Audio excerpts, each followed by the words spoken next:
Hello friends, welcome to my channel cooking for you. तो आज Sankranti special समस्ते घरे घरे पणा बन के पीते। तो मुझे भी आज घरे पणा बनई तो मुझे भाविली आपण सहित भिडियोटी शेयर करी। तो देखो पणा बनवाई ये सब सामग्री नहीं जाइए। तो देखो पणा बनवाई प्रथम आम गोटे बड़ पात्र नवा जहाँद्वारा पणाटा मिक्स करने सहज हम। तो देखो पणा बनवाई ये मुझे दही नहीं मुझे दही पणा बनई देखी। तो ये गोटे बड़ ग्लास दही नहीं आ फ्रेश दही ने सब बेले पणाटा टेस्ट अधिक लगे। खट्टा दहीटा नवा द्वारा टेस्ट टी कम लगे।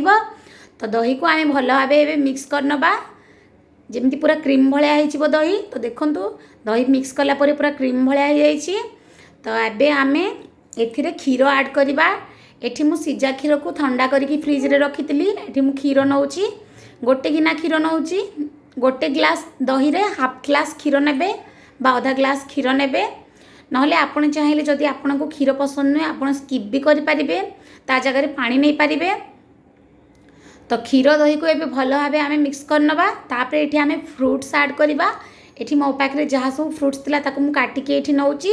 ये मु पाचिला आंब नहीं गोटे मीडियम साइज पाचिला आंब को मुझे काटिकी दौची। तापर ये मु किछि कदली को नहीं पाचिला कदली को एमती काटिकी छोट छोट कर नहीं दीटा मीडियम साइज बड़ साइज कदली नहीं।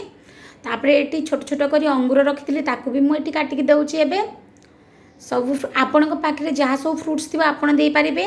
आ नड़िया कूरा भी थिले नड़िया भी दे पारे आपड़। ये मो पाखे नड़िया नथिबारु मु नड़िया को दे पारे नाही।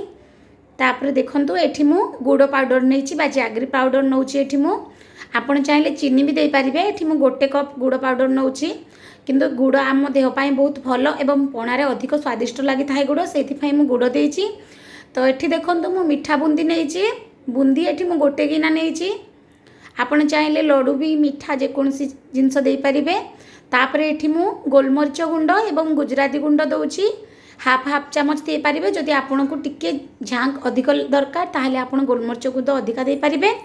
तापर ये सब देला परे एबे मु काजू किशमिश को देबी।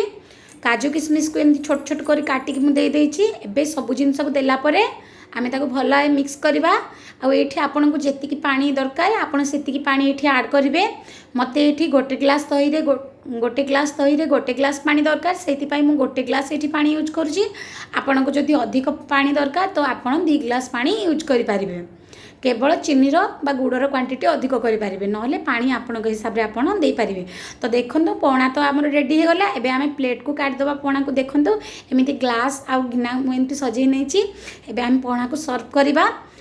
ये पणा बहुत टेस्टी होता है। तो आपड़ गोटे थर एमती पणा निश्चय बनातु। आपण को मोर चैनल जदि नुआ अच्छा तो चैनल को सब्सक्राइब निश्चय करेंगे। आपण यही पणा को पूजा पाठ उपवास सबुथ बन की पी पारे। आ खरा दिने तो एमती पणा बन पीवा बहुत भल लगी थाए। आम मानकर देहपाई भी बहुत उपकार होता है ये पणा। तो एमती पणा गोटे थर बन कि निश्चय पियंतु। आ कमेंट बॉक्स रे निश्चय कहतु केमिति लागला। तो रोहुची नमस्कार, बाय बाय।